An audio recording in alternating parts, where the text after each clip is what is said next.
যদি বিবেক না দে নোয়াখালী বাংলাদেশের মানচিত্র তুন আলোক করিয়া নাম নোয়াখালী কথা গিয়ে কেছি বেচারা বলছেন মনের দাবি প্রাণের দাবি হচ্ছে আমাদের নোয়াখালী বিবেকটা বাস্তবায়ন। এই রাষ্ট্রের স্ট্র্যাটেজিতে জড়িত ছিল, তারা এই 54 বছরে নোয়াখালীর জন্য কিছু করে যেতে পারে নাই। বাংলাদেশের অর্থনীতির জন্য একটা আন্দোলন, বাংলাদেশের জিডিপি বৃদ্ধি করার জন্য একটা আন্দোলন করছি। প্রশ্ন আসবে অর্থনীতি এবং জিডিপি নিয়ে নোয়াখালী কেন আন্দোলন করছে? আজকে বাংলাদেশের অর্থনীতিতে বিরাট একটা ভূমিকা পালন করছে। একটা দেশের কন্ট্রিবিউশন যখন ধরা হয়, অনেকগুলো জিনিস কনসিডারেশনে নিয়ে আসা হয়।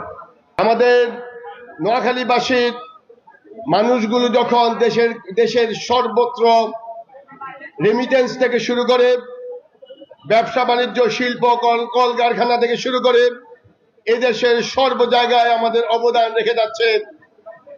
কিন্তু এই 54 বছরে নোয়াখালীর জন্য কোনো অবদান আমাদের পূর্ববর্তী আমাদের যারা পলিটিক্সের সাথে জড়িত ছিল, যারা স্ট্র্যাটেজিক ভাবে এই রাষ্ট্রের স্ট্র্যাটেজিতে জড়িত ছিল, তারা এই 54 বছরে নোয়াখালীর জন্য কিছু করে যেতে পারে নাই। এভাবে আমাদেরকে কুমিল্লা ফেলে তো কাহিয়া লেগো এখনই কয়েছেন ভিডিওর ভিতরে, এটা কিন্তু বাস্তব কথা গিয়ে কেছি বেচারা বলছেন।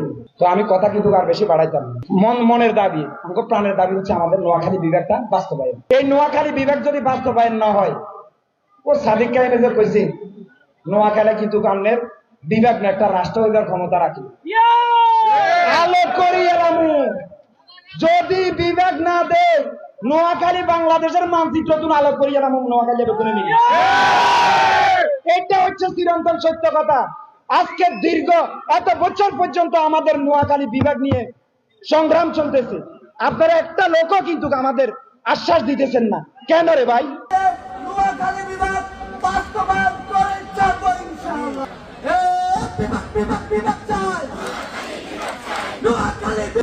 তুমি শুনবে বীর শ্রেষ্ঠ রুহুল আমিন। প্রিয় বন্ধুগণ, আজকে আমাদের এক স্কুলের সম্মানিত অভিভাবক শিক্ষক করছি, ঠিক আমাদের আরেকটি দেশ মুসলিম দেশ ফিলিস্তিন লড়াই করছে।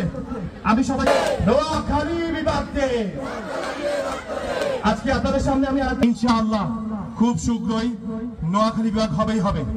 আপনারা সবাই আমাদের সাথে বিভাগ বিভাগ বিভাগ চাই, বিভাগ বিভাগ। যদি তুমি বলে থাকো বাংলা ভাষা, তাহলে তুমি শুনবে বাউন্নের আন্দোলন।